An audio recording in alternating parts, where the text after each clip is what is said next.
Good morning. Let me get all my stuff together.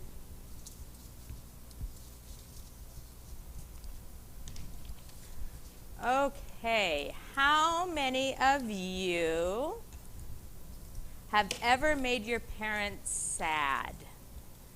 I'm going to guess a lot of kids in the living room are raising their hands right now. Me. How many of you have ever made your parents very frustrated? Yes, and all the parents are nodding probably right now also. How many of you have made your parents, it seemed to you, pretty angry? Yeah? They might have hidden it pretty well, but probably at some point, yes. I also have done that. I would argue with my brother. I would maybe lie. I would do all kinds of stuff till one time my parents sat me down and said, you know, this isn't working.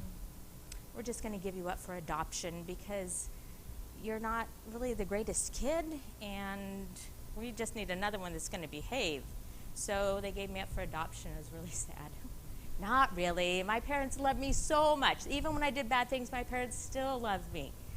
And God loves us too, even when we do bad things. Now, I have two pieces of paper here, and they're going to end up, one's going to represent us, and one's going to represent God.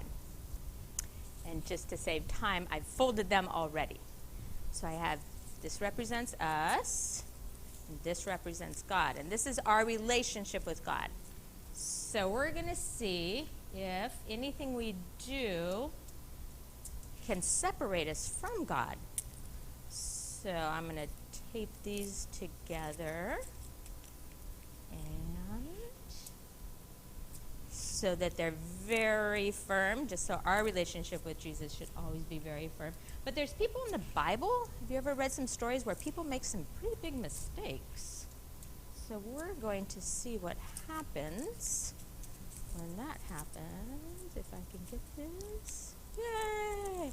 Okay, so if you were here, I would ask for some different people that you know of in the Bible who maybe made mistakes. So I'll just have to come up with them myself right now. So I'm going to take a little snip. We have, let's see, Adam and Eve. They made a mistake. God asked them, you know, could you not eat from that tree? And they did anyway, so we had to cut there. Oh, no. You can see it's already breaking up, our relationship with Jesus.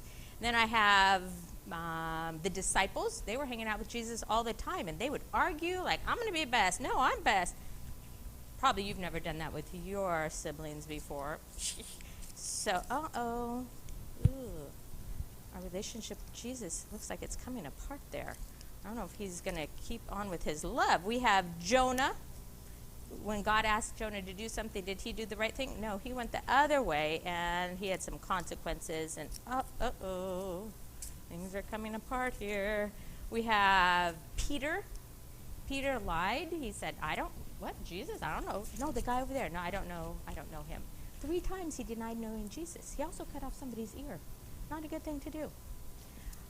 We have Moses. Moses had some temper issues when the children of Israel needed water, and God said, well, just talk to the rock. He's like, he was mad at them. He hit that rock. He did not do what God asked. He was upset. We have Samson, who did not do well in the friends category, choosing good friends. All these things, look, they're separating us from God. Oh, no. But before I make my final cut, I'm going to read a verse in the Bible. It's Romans 8:38 and 39. It says, I'm convinced that nothing can ever separate us from God's love. Neither death nor life, neither fears today nor worries about tomorrow. Nothing can separate us from God. No power in the sky or the earth below.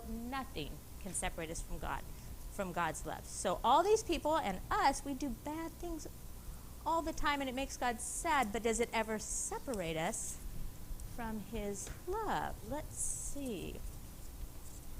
Oh, I have 2 hearts here. And are they separated? Nope, they are not separated. So we're just going to remember that God's love is always with us, and we are never separated from him. Thank you.